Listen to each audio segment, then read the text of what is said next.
What's up, guys? This is Brave, and I'm back with another review of Readytolove. This is season 4, episode 8. The episode is titled The X Factor, and let's go ahead and get into it because between last episode and this episode, what the hell have we been watching? This review, everybody can get it, honestly. I'm about to go in on everybody, so go ahead and buckle up your seatbelts because this is going to be a ride. Alright, guys, so we first start off with the ladies meeting up. Of course, they're in control this week, but where did they meet up? At Tommy's house. You know, they used to meet up at like some type of restaurant or like brunch place. That's what it looked like to me. But maybe the show didn't want to pay for that place anymore. Who knows? But now they're meeting up at Tommy's house. So they get there. His wife opens up the door. So I'm like, okay, great. So now his wife is probably going to have like something to say or have an opinion. She really didn't. She kind of let him lead. And I was just like, okay, so what is the point of them constantly bringing his wife on here if she's not going to have like any sound advice to give to these ladies? But anyways, let's just go ahead and move forward. So as we already know, the guys, they ended up letting the ladies meet their friends last week, right?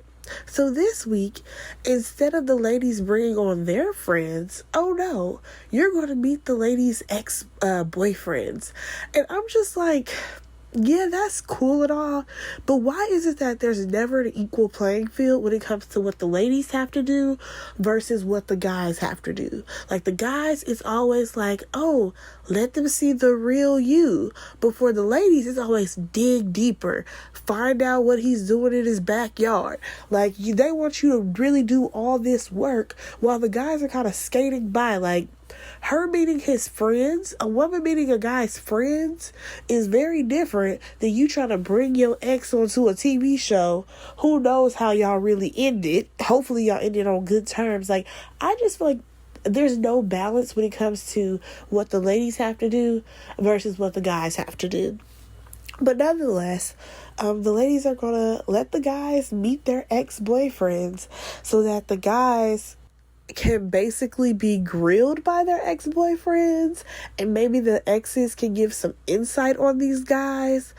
First of all, I'll just start off by saying that I feel like some of these ladies, they let their ex-boyfriends handle conversations that they should have had with the men themselves. And then some ladies, they were open to, oh yeah, just letting their ex and this guy talk. Just let it be a neutral ground, and you guys are just going to talk. And I definitely feel like I said, there are some ladies who told their exes things and was like, oh, can you handle that for me? Because that's exactly what happened.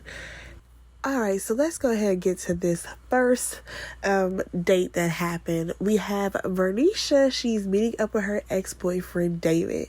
Now, I will say this. David, very attractive. I feel like he had a New Orleans accent as well. Let me know if you guys heard that or am I tripping? But he definitely sounded like he had a New Orleans accent. So I'm like, okay, clearly Vernicia has the type. But, you know, going into this, it was a very neutral ground. She's just like, you know, I just want to see if maybe he sees what I see in Joel, or if he thinks that we're a match. I don't feel like she went into this telling him like, oh, because, you know, we cool, but we've gotten to it recently. Like, I don't think that's how that happened at all. I think that conversation ended up coming up, but I do not think that she gave him any other information besides the fact that, hey, I want you to meet my new guy, Joel. So while this is happening, we also have another date that is happening. I hate that this show does this. I wish that they would just run a full date at this, like, all together instead of breaking it into pieces. But we have Alexis. She is meeting up with her ex-boyfriend. I think his name was Joseph. Yeah, Joseph. So that way she can go ahead and grill Ron and get some true answers. Let's go ahead and go back to Vernicia and Joel first. First things first. What the hell did Joel have on? I don't know if he thought that he was about to be an extra in Coolie High or what, but that outfit, no. That was not it. That was not the move. The cap with the cardigan, I just could not take this man seriously. If y'all notice, David kind of looked at him like, what the hell he got on? But anyways, once he sat down, he did not know who David was until Vernicia said, oh yeah, well, this is my ex or whatever. So no guy going into this knew who this other guy was sitting at the table. All they knew was that, oh, I'm going out on a date with this girl that I like. So no guy knew that they were going to be meeting up with this woman's ex. I find that very interesting considering the way this show is. Because I'm pretty sure the ladies knew, oh yeah, you're going to meet up with my friends. But the guys do not know, hey, you're going to meet up with my ex. Call BS on the show. Anyways, so we also see Ron arrive to Alexis's place, and when he gets there, he shakes hands with Joseph. Everything is fine. He finds out that, oh yeah, this is my ex who I want to introduce you to. What I find interesting in this is the fact that Alexis was married, right? So she was married for like a couple of years, or at least a couple of years ago, at least a good 5 years ago. And this is her ex before that. So I'm just like, okay, so your ex-husband was not coming on this show. I get it. But at the same time, I'm like, how well does this guy still know you, considering you dated him probably a good 8, 9, 10 years ago? Same thing for all of these ladies. I feel like some of them dated these guys long time ago. And I'm just like, did you still keep in contact with these people? Like, are y'all still cool? Was he just doing you a favor? Like, because at the end of the day, a person changes and a person grows. You are not the same person that you were 10 years ago. But whatever. I digress. Let's just go ahead and talk about how Joseph, he sees that, there's a lot of chemistry when it comes to Ron and Alexis. But then he goes on to ask, like, hey, well, how are you when it comes to getting into like an argument, as couples do? And Ron's answer is that basically he argues like a guy.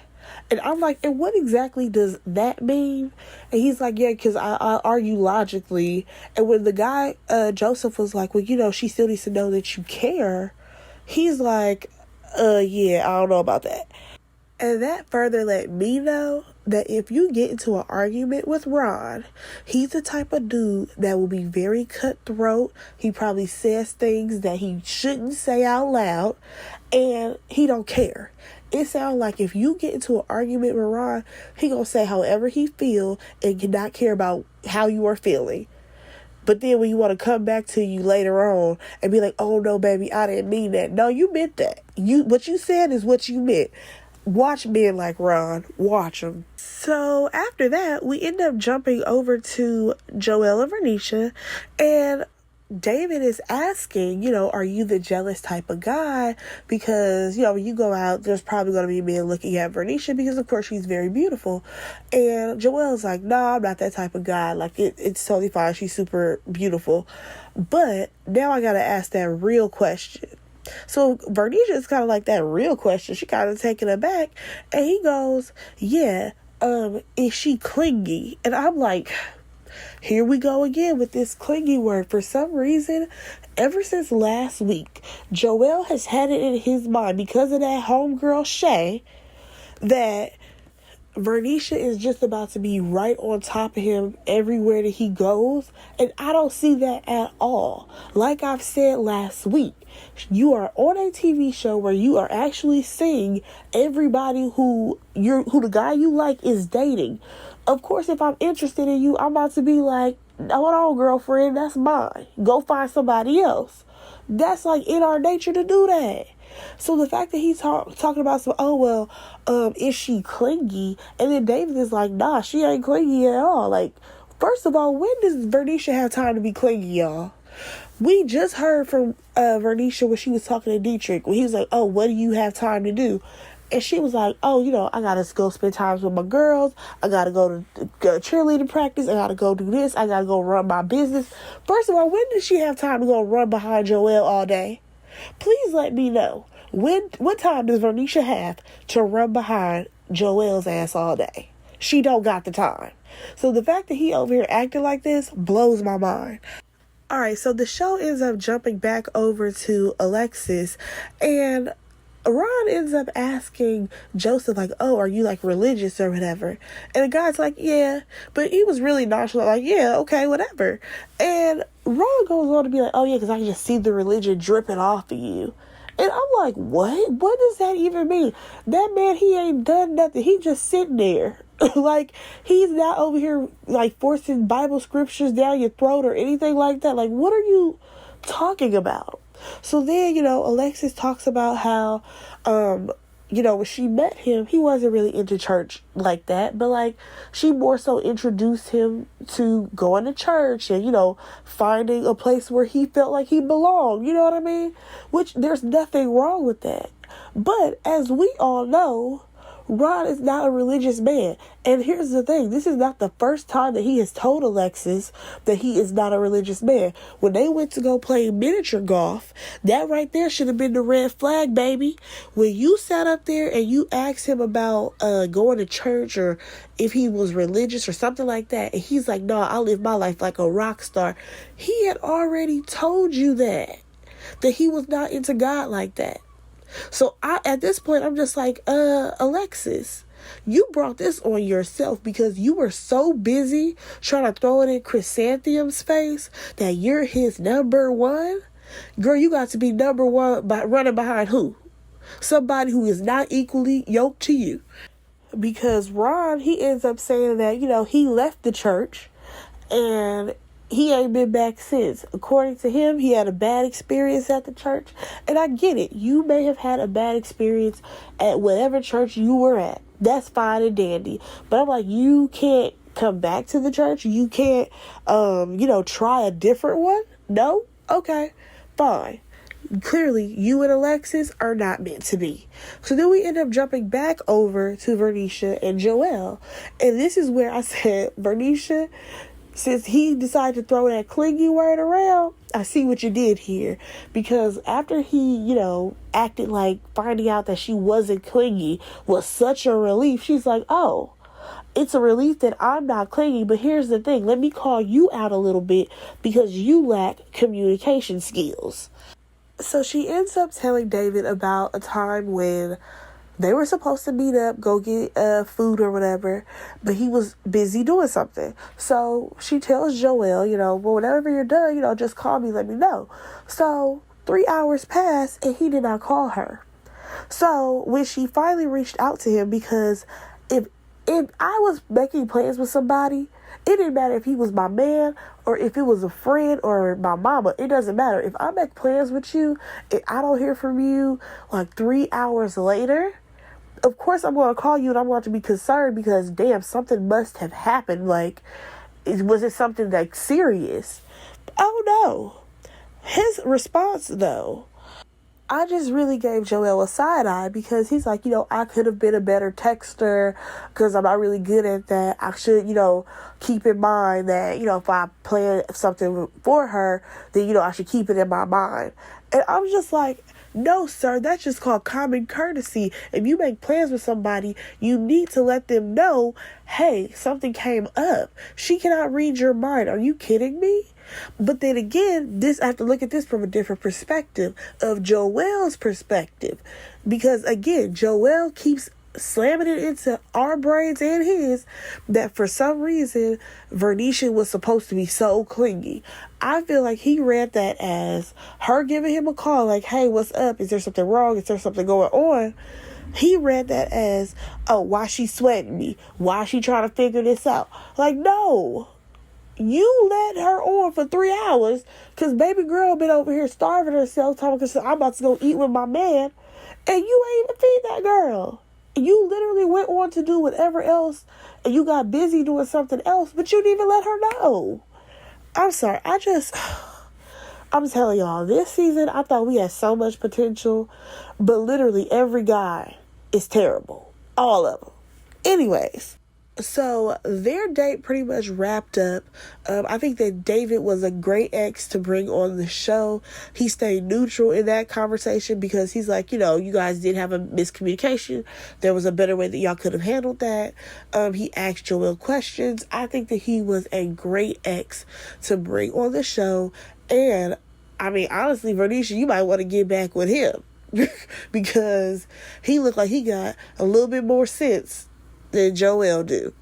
All right, let's go ahead and hop back over to Alexis and Ron. So basically, Ron is saying, like, listen, girl, you're not about to make me no Christian overnight. I'm not about to be super religious. That's just not who I am.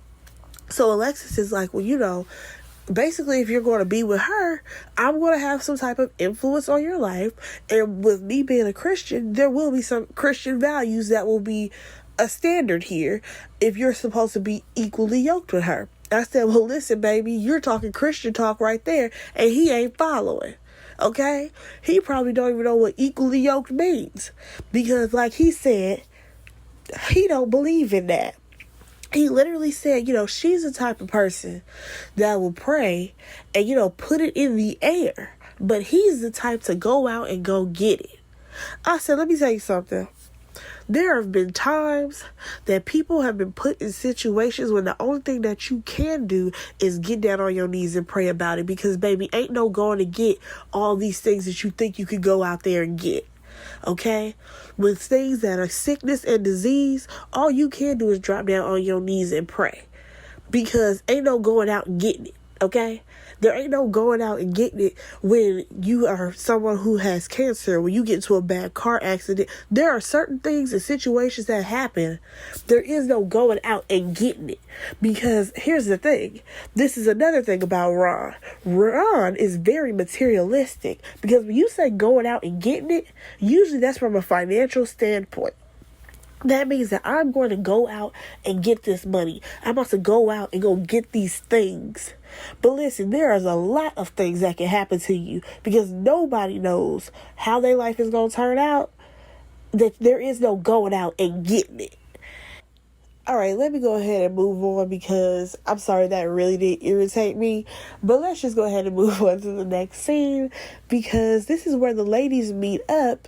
And if you guys notice, there is one lady who is missing. It is Amber. I find that to be very interesting because you have Kyra, Liz, Alexis, and Vernicia. They're all meeting up at Vernicia's friend's salon. Whatever, so they could get like manis and petties or whatever. But all of this was for an ad for Seagram's. But still, I find it interesting that Amber isn't there. Is it because she had that kiss with Joel? Or is it because she was busy? What y'all think it was? So, all the ladies end up arriving. All I know is that Alexis had on that tacky jumpsuit with all the rhinestones on it. I'm just like, girl, what is that? And then here come Liz rolling up with all this fabric, all this satin, or should I say sateen on her shoulders and polyester. I just cannot. Like, one thing that I've noticed is the fact that even though Alexis calls herself fly, she isn't. And the thing about Liz is that Liz dresses a certain way around certain people. Like, Liz dresses like the church-going lady when she meets up with the ladies. But then when she get around Jason, she want to dress a little bit younger, trying to make sure that age gap don't show. And then sometimes when she meets up with David, she still kind of had like that church lady vibe. Like, I don't know what it is about her style, but it's a mess too. So anyways, the ladies meet up or whatever, and they're all getting the Seagram drinks made up. One thing that stood out to me about all the ladies who were getting their drinks done was when Alexis, she was getting her drink made, and she was like, oh yeah, he's about your complexion. First of all, Ron was not that lady's color. He was not the same complexion as the bartender. Secondly, why was his complexion even brought up when you're supposed to be describing him in the terms of like, oh, he's caring, he's like to be adventurous and like stuff like that? Whatever. So the ladies sit around and talk about how this process is going for them. And one thing that is brought up is the fact that Kyra is not ready to let go of AJ. And she isn't. She is still on the fence about AJ and Jason. She's about to carry this all the way to the end. It's funny though, because they did not have a drink named after AJ, but Liz did order a taste of Jason. So then, of course, Kyra has to retaliate and order a taste of David or whatever, because they both like the same guys. And one thing about this whole scene is the fact that Vernicia's talking about, so she happy that she ain't in a love triangle. And when it comes to the ladies who haven't been kissed, it is Alexis and Vernicia. And considering those two were with like guys who said that they specifically wanted them as their number one, how is it that y'all two have not been kissed? That is mind-blowing to me. Because you would have thought that, like, Alexis for sure has kissed Ron. You would have thought for sure Vernicia has kissed Joelle. But no. Only, what's her name? Kyra and Liz out here kissing on people. Alright, so let's go ahead and move on from that scene, because that was pretty much the end of that. And let's get to Liz meeting up with David and her ex, Clarence. First of all, when Liz got there, all I could say was, what is this blouse, girl? We could do better. But like I said, she dresses a certain way around David versus how she dresses around Jason. But I digress. Liz, she gets there, she meets up with Clarence, lets us know that, you know, they dated in the past. Who knows how long ago that was, considering she has not had a real relationship in 17 years. So who knows where this relationship fits in. Now, she does say in her confessional that, you know, he's more of like a big brother to her. And that's the exact role that Clarence played on this episode. Because once they sat down, she's like, oh, you know, I want you to meet this guy, David. That's pretty much who I'm interested in. But I do have some concerns about David. So then she goes on to tell us about how after she had that date with him last week, she was still sitting with his friends, but the cameras were not rolling. And he ended up asking her, like, oh, what would you do today? And her response was, oh, I actually met up with Jason and his friends. And his response was, oh, so did you kiss him again? Or something along the lines of that. So she felt some type of way about that. But here's my thing, y'all. Don't be mad at me, because I'm about to play a little bit of devil's advocate in this situation. Had she not met up with Jason that day, she would have never gotten that response, first of all. But secondly, I think that in David's mind, this is just what I think, y'all. I think that in David's mind, when she made that phone call to him after she kissed Jason and was like, hey, I kissed Jason after this date, but my heart is with you. I'm really feeling you. I think that in David's mind, oh, so you done talking to him. Like, I really think that David thought, oh, Liz went out with this guy one time. That was it. Now me and Liz, it's just going to be me and Liz. I really think that that is what's happening here. So the fact that he ended up bringing this up in front of her friends, or should I say him saying that snide remark in front of her friends, you know, she felt some type of way because she feels like she told him this in private or whatever, that she kissed this other dude. I'm like, well, girl, you on a dating show. It is kind of what it is.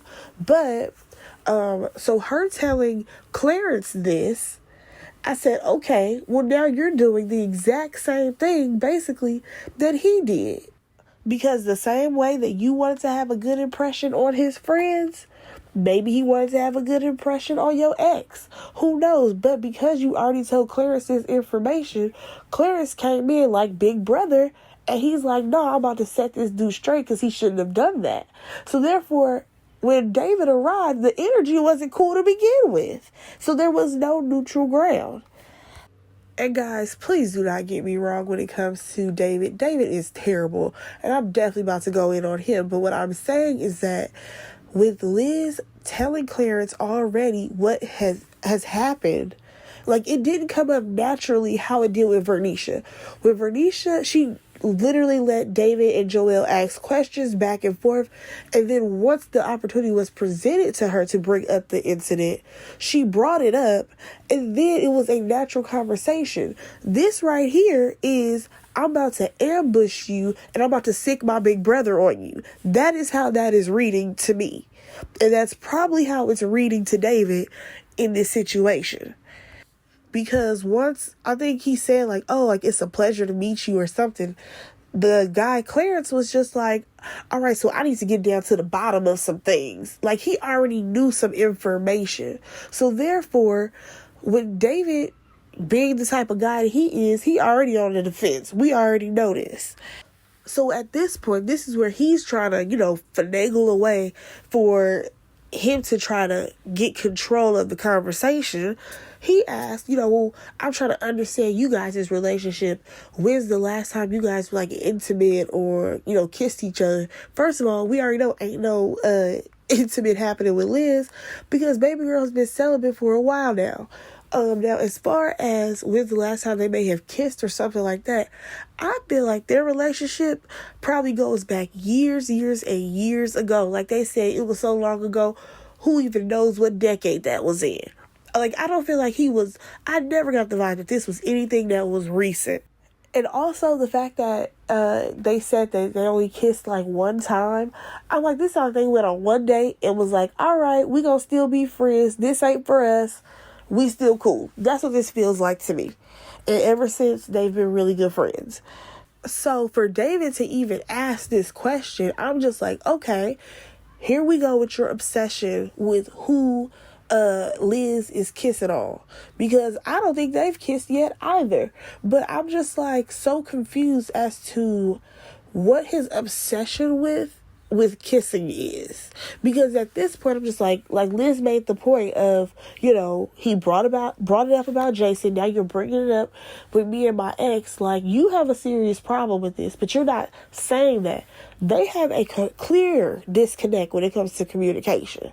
Absolutely. Because they go days and probably a week or so without even talking to each other, yet they both have negative feelings towards each other that need to be addressed. So when Clarence ends up asking David about, what does he feel about communication? And David goes on about how, communication is, the most important, and how a woman needs to be a safe place for him.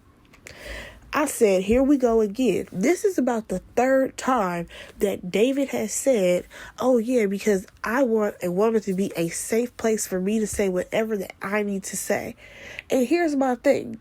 You just want a woman to be your backbone. You want a woman to sit up here and take on your load. Every time you come home from work, she got to hear about your day and how things were stressful for you and how all this is happening to you. But you are not trying to be that for her. Like, honestly, David does not believe in an equal relationship. It's just called, oh, my woman is there. That means that she's just going to listen to all my problems and she must not have none. I don't need to listen to what she have to say. But this also comes full circle when it comes to that whole Christian-rooted background that Liz and David love to talk about. I feel like David, he wants his woman to be submissive. She has to know her place. Even when it came back to, what was that? Sharing the passwords and all these things. Like, he has to know every little thing that his wife or girlfriend or whatever is doing so that he is in control. And even in the past biblical times, the man has always been what? In control. It has always been about the strength of a man and all these things, because a man has to lead. Yeah, well, listen. You may be leading something, but it won't be this full relationship. Relationships are 50-50, baby. So the same way you were trying to lean on her and give her all your problems, she need to be able to lean on you and give you some of hers. But let me go ahead and jump back on to David and his Liz situation, because when Clarence said, well, Liz told me that there was a situation where, you told your friends about her kissing some other guy. And when David took that sip of water or whatever he was drinking, I already knew. I said, ooh, he feeling some type of way. He is feeling some type of way that, Liz, you even sat up here and told Clarence this information before he got there. So this is me playing devil's advocate again. Don't hate me, y'all. But the same way how she was embarrassed and she felt some type of way about the fact that he even brought it up in front of his friends. Now David feels some type of way because she brought a same situation basically up to her guy friend, and now they're having a conversation about it. So I'm just like, okay, this miscommunication that both of you guys have, and I feel like it's on both of their ends, because when David was saying like, oh, you have to tell me that these things that you say in confidence, I should just keep to myself. Basically, he has to learn, the type of woman that she is, and she feels like he should already know. Here's the thing. A lot of this is y'all out here having phone conversations or texting each other, and you're not exactly verbalizing what you want. Like, I don't know if Liz specifically said, hey, this is what happened. I ended up kissing Jason, but don't you mention this to anybody else. You get what I'm saying? Like, I don't know how that conversation went, but also people talk to their friends all the time. There have been plenty of times where, you are pillow talking with your man or whatever, you find out some information, and sometimes you end up telling one of your friends, you be like, okay, girl, you keep that right there, don't you say nothing about it. But sometimes you do get a second opinion from your friends. I'm not about to front and act like that's not a thing. So therefore, moving forward, I do feel like they should be like, okay, well, now that I know that I messed up, I will never do that again. That should have been his response. But that is not what David gave us, because old boy gave us a follow-up question about, how was her gestures or whatever, or did it even matter to you? He went on talking about some, how much I value you and the high pedestal that I put you on. And I'm like, here we go again. David, you didn't apologize for making her feel embarrassed, first of all. And secondly, he does not see Liz as this type of woman. He puts her on this pedestal because she is his good Christian, faith-based woman. So her going out to kiss some other guy, how dare she? And also the fact that she, like I said earlier, when she kissed him and then she called David thought that she was done with Jason. So the fact that, when he asked her, oh, what were you doing earlier that day? And her response included something about Jason. Oh, girl, you already set yourself up for that one. Because you already know he was going to have something to say. It just happened to be that he was in front of his friends. So at this point, David says that he wants to bring down the energy in the room. And basically he said, I'm tired of being tag teamed. Y'all, can we bring this down a little bit? Can we just have a normal conversation? And old boy is like, listen, I don't know how to not be an alpha male. I ain't weak. I'm just like, okay, this conversation is going nowhere.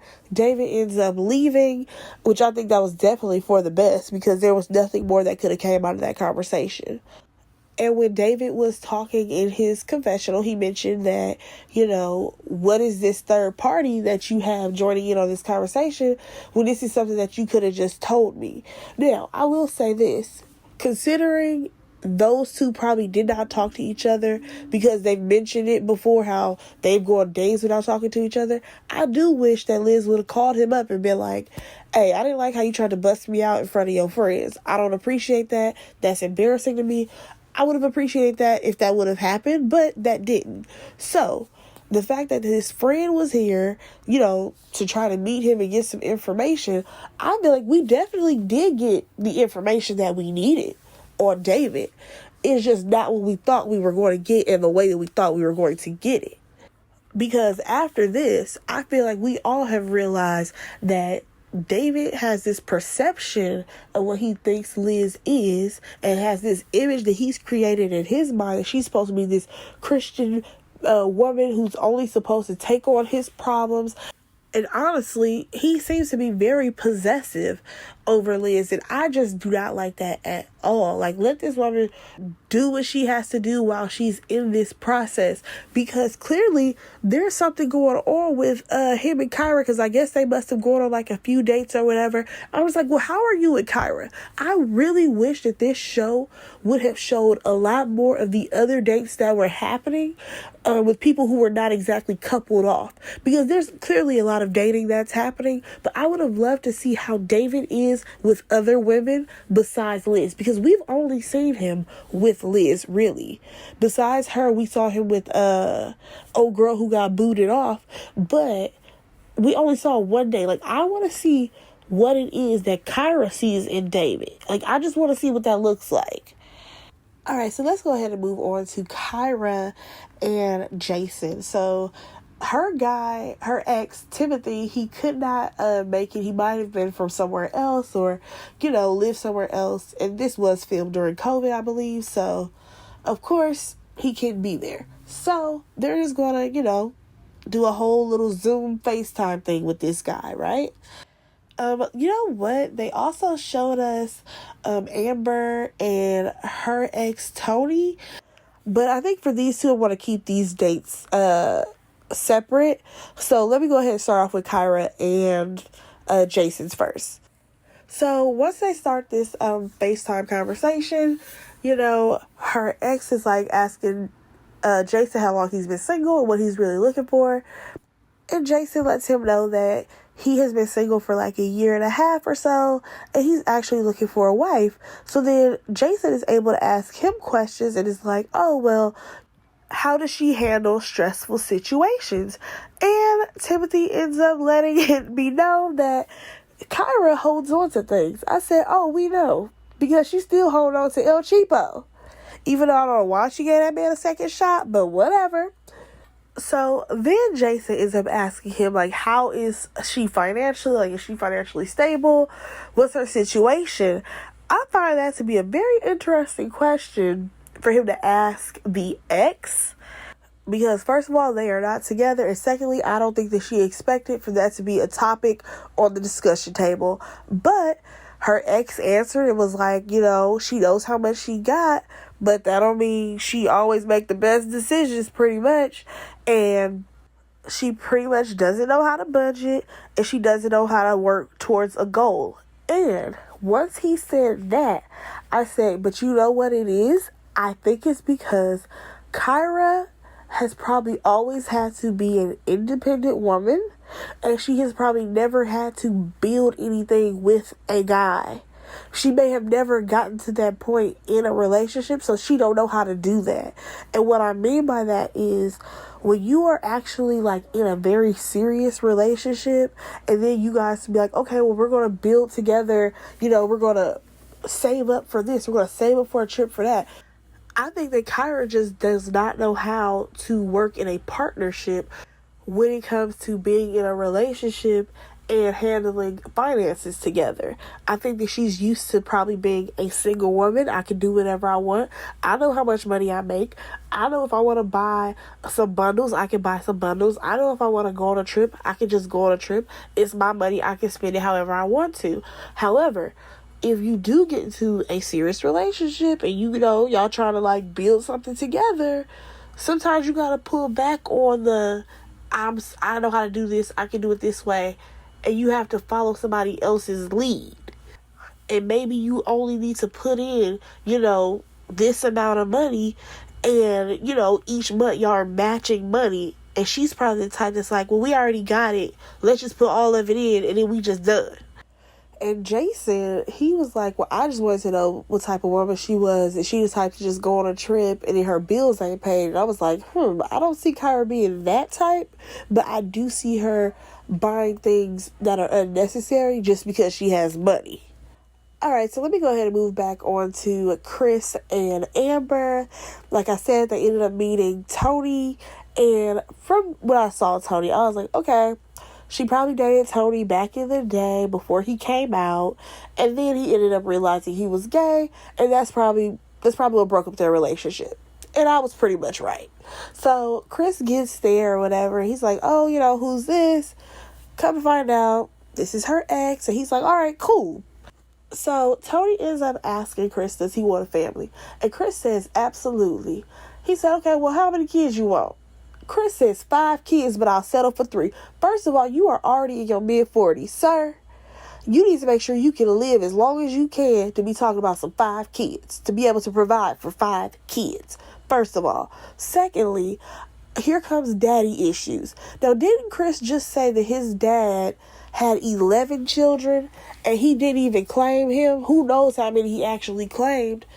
I feel like this is Chris trying to be like, well, you know what? My dad wasn't a dad to me, so I'm going to have 5 kids, and I'm going to be the best dad that I can to be to those kids.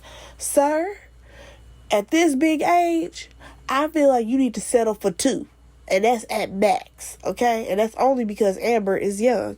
Now, Amber, y'all, even Tony picked up on it. It was like, you fine with 5 kids? You down for that? And she's like, yeah, I'm good with that. I said, here she go again. She just agrees to whatever Chris says. And it drives me nuts. Because I'm like, how are you an assistant DA? Like, don't you have to make, like, very hard-hitting decisions? Girl, it's fine for you to tell him, like, well, you know what? 5 kids sound like a lot. Let's start with 1 or 2. Like, it's fine for you to say that. And then Bernie getting her confessional talking about some, being a mother is so important to me over being a wife. I feel like she's just saying stuff at this point, y'all. Like, I really feel like she just wants to always be on Chris's good side as if he has a bad one. But also, I have to remember, she was in the foster care system. Oh, wait, y'all. Wait a second. Wait a minute. I just realized Amber grew up in the foster care system, so she knows what it is like to not be wanted by your own family.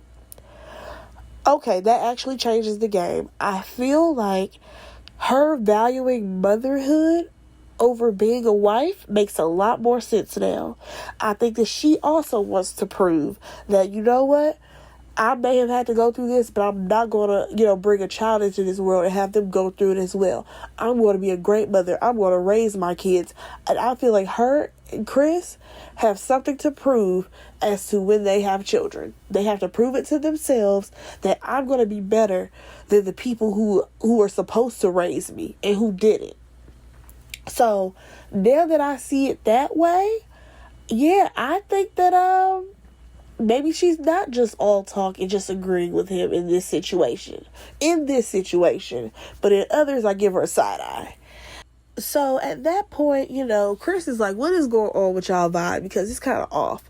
And, basically, like I said in the beginning of talking about them, he was probably with Amber. Then he decided, you know what? I'm not really into you. I'm into guys. And I feel like he may have cheated on her with a guy or something like that. Because she did say, there was an obstacle that we had to kind of get over.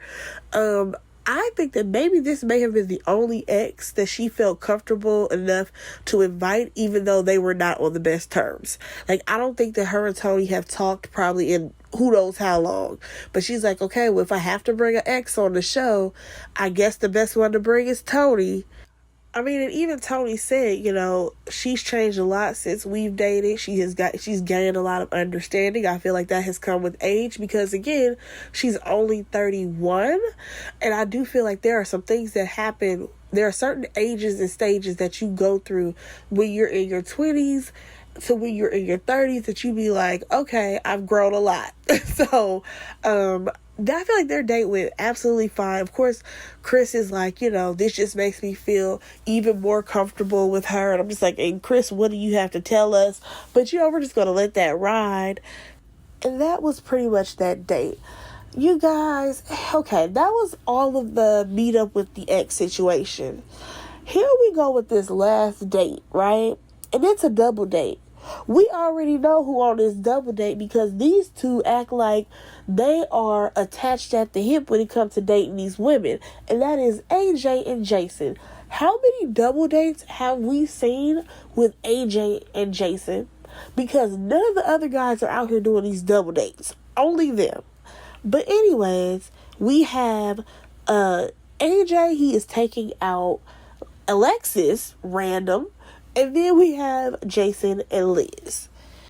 Okay, so let's go ahead and talk about this. First of all, can I just say, like I've said throughout this entire review, look at what Liz has on when she's meeting up with Jason. She has on this bodycon type dress, and I'm just like, okay, Liz, if that's what we about to do.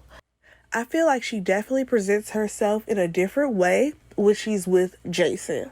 But let's just go ahead and start off with this date. Jason talks about how, his feelings for Liz are definitely growing and how he has enjoyed every date that he has had with her. And in her confessional, Liz says that, Jason makes her feel like a kid. And I'm like, yeah, that's because he is a kid in comparison to you. I just feel like Jason is still very young at heart in comparison to Liz, just by the way that she moves and the way that she acts. And I mean, this is no shade to Liz at all because I really do like her. I just feel like she needs a man who is not in his 30s. I need her to find a man who's in his 40s. Hell, she can even go up to like a 50-year-old. That's how I see Liz. So then we get over to Alexis and AJ, and I'm just giving this whole situation a side eye, considering when they first went on that first date together, he was like, she's too sexual, she's too this, she's too that. But this whole time, I'm like, this man is trying to stay on this show because he is the only guy who did not meet up with anybody's ex. Unless they did it and we didn't see it, he didn't meet up with nobody, which means that he ain't nobody's number one. And according to Alexis, these two have some type of magical connection. And then she goes on to say that, she immediately knew that he was the type of guy that she could fall in love with. I'm like, here we go again, Alexis. Alexis, you're putting it on thick because you know that Ron does not value Christianity the way that you do. Therefore, he got to go. So now you have to go to your backup plan, AJ, and now you want to put it on so thick. And I'm just like, you do not have to do this. Like, if your guy is not here, Alexis, that's okay. You're going to be fine. I mean, even when she went on to talk about how the reason why she chose Ron was because he chose her, I'm like, you're doing too much at this little date that you guys are on. First of all, I'm like, if you were going to say that, you should have said that in private between you and AJ. Secondly, this was not the time or the place. I just don't understand why you had to say all this in front of an audience.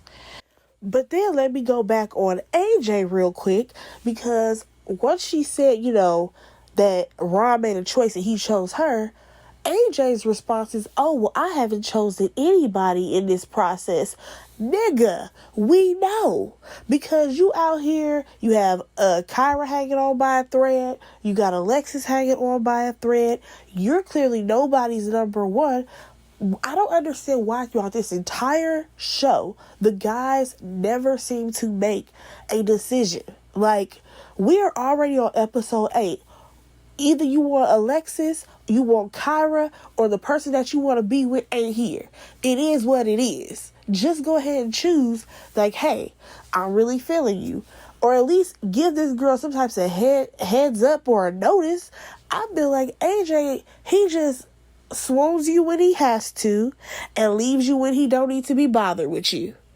Also, another thing that happened within this conversation was Alexis in her confessional, she was like, I'm not willing to be anybody's second choice. Here we go with these numbers again. Alexis, you are still trying to play this numbers game of I need to be somebody's number one. I'm not your second choice. Girl, first of all, figure out if they like you. Second of all, see if y'all have any type of common ground. Do y'all have the same standards? Do you guys have the same morals? That's the type of stuff you need to be asking, not worried about what they look like and if you can be their number one.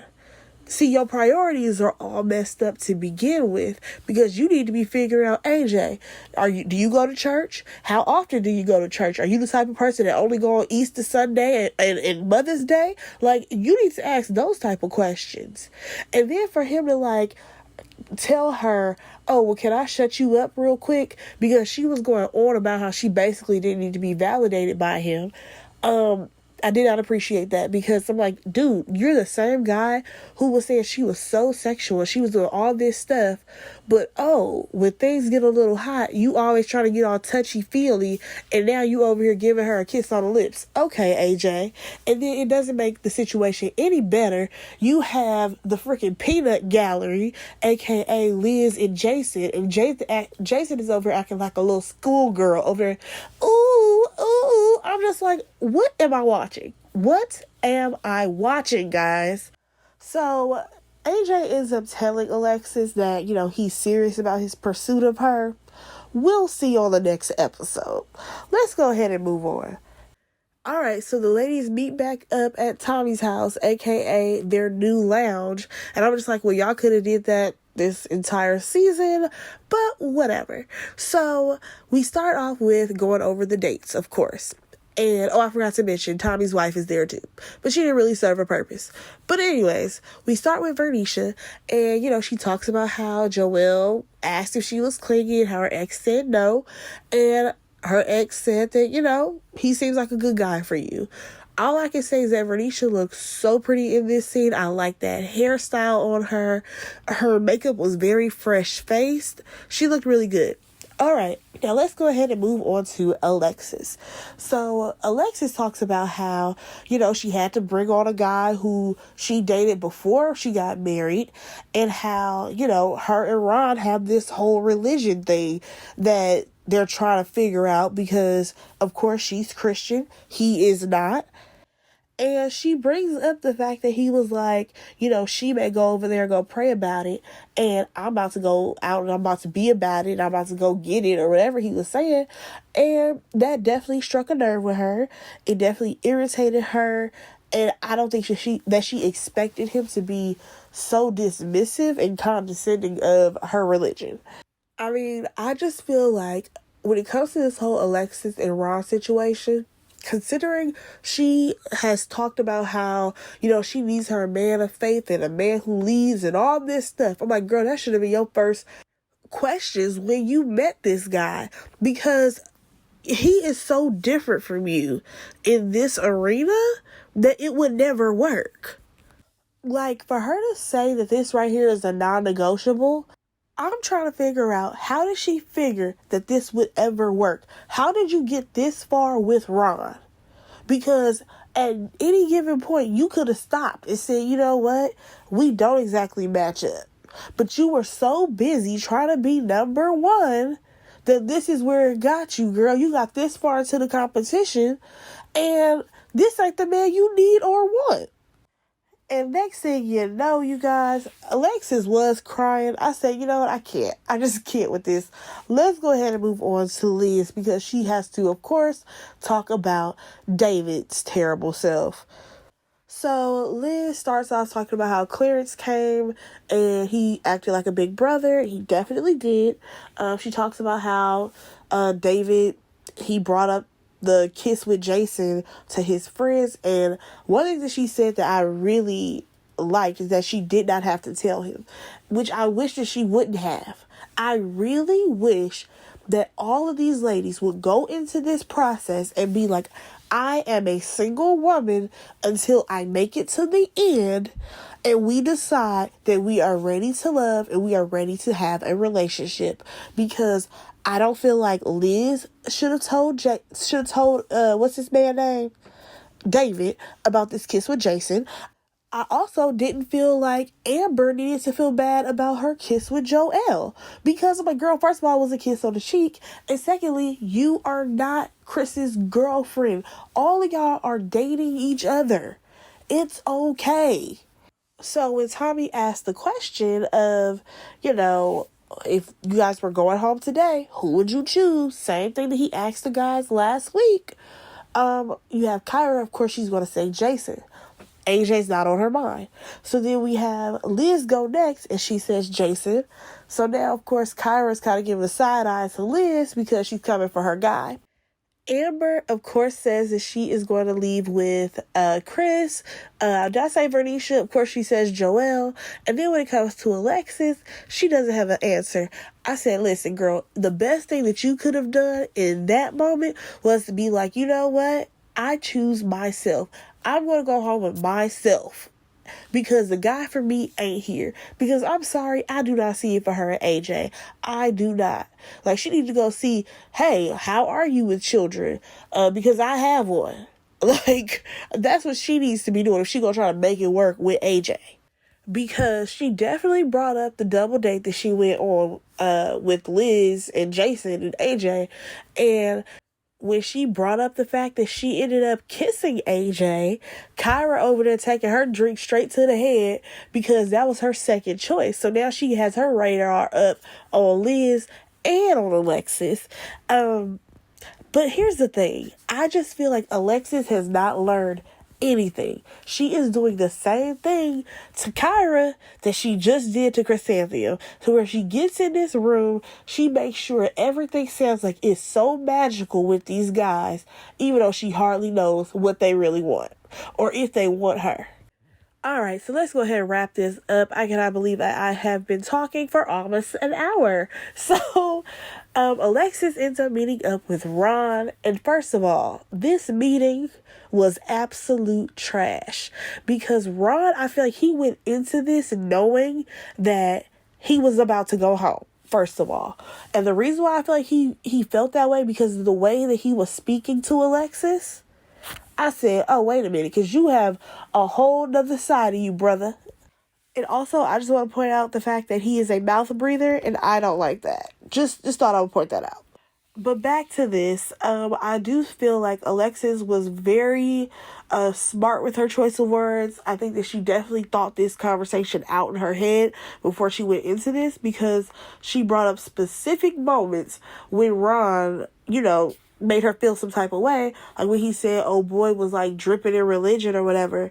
And his response was like, well, I asked, was he religious? And it's like, dude, you ain't even got to come at her like that. And once Alexis mentioned how she wants to, raise her son a certain way, she would definitely probably want him to be, a person who prays and all this stuff. I was done. Once Ron said something about some divine masculine energy or whatever it is that he said or how he worded that. First of all, what in the Twitter is that? What is the Twitter term of this whole divine masculine whatever that is? By Ron. Also, the fact that you questioned her, talking about, I don't know how long you've had that in your presence. First of all, that's some new shit. I ain't never heard of that.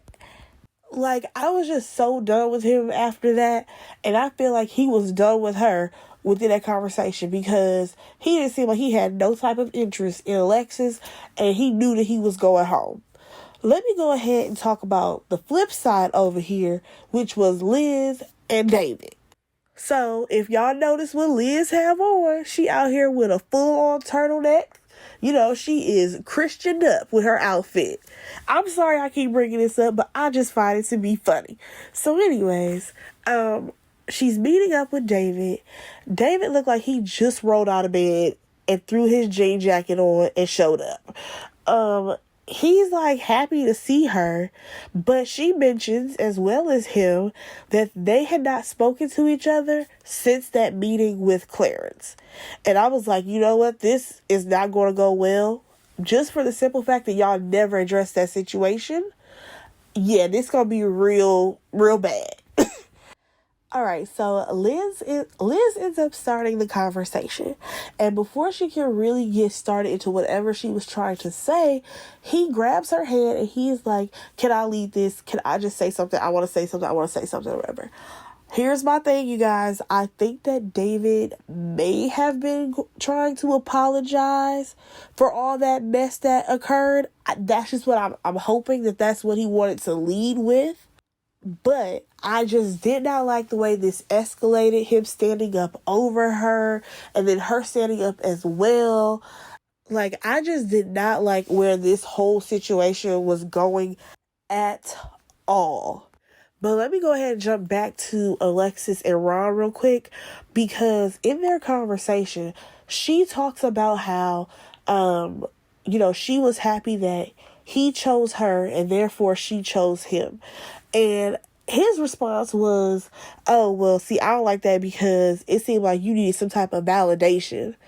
And I'm just like, that is the whole point of dating. Or am I tripping? Is that one person has to decide, like, hey, I really like you. I think I want to, explore this. And the other person reciprocates it. That is just how it goes. Like, if a person chooses you and y'all all dating around, you're like, oh, shoot. So I guess he sees something in common. Let's give this a try.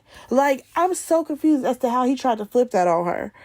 Especially when she was trying to figure out, well, if that's the case, then what was your whole motive of dating me? Like, is this something that I had that, I could offer you? And he told you can't offer me nothing. I said, girl, right then and there, I would have like, well, you know what? Bye, Ron. You're going home. You ain't never got to talk to me again because I have nothing to offer you. I have no more conversation to offer you. Bye. All right, let me jump back to David and Liz real quick, because at this point, both of them are standing up. They're still going back and forth with this. I'm sorry, but at some point, somebody got to shut up. Somebody has to shut the hell up so that the other person can say something. Because y'all not going anywhere with him trying to talk, her trying to talk. I'm just like, this is terrible. So, like I've said before, these two actually do have terrible communication when it comes to each other. They do not articulate well to each other. Like, Liz works well with everybody else, but when it comes to David, I feel like there's something off with them too, and I feel the same way about him. I feel like he talks great amongst everybody else, but when it comes to Liz, there is something off about that. So at some point though, he's like trying to lean in to kiss her. I'm like, weren't you gonna kiss her on the chest? Like, what was that? Leave that to AJ. He good at that. You are not. We ended up getting a to be continued, so we'll see what happens next week. As we all know, there's no way either one of them will be staying. There will be no Ron or David. Thank God both of them will be leaving. Now, if I was Liz in that situation, because my mind would have already been made up, baby, you are going home, I would have sat there, I would have shut it up and said, oh, you want to talk, David? Go ahead, David. Say whatever you got to say. Because once he shut up, I would have been like, well, you know what? Thanks for saying that. If there was an apology in there, thanks for that. But my decision is that you are not ready to love. It's time for you to go. Period, point blank. Because at that point, my mind is already made up. There is no coming back for David. So he could have been able to sing all his shoulda, coulda, wouldas, but please no, he would have been going home that night. Because I would not have been going back and forth trying to speak my point. No, thank you. Let me know what you guys thought about this episode. This was probably one of the better episodes that we have gotten this season, just because there was a lot going on. Go ahead and like, comment, and subscribe to my channel. You guys, please do not hate me just for playing devil's advocate a little bit. And I will talk to you guys in the next one. Bye, guys.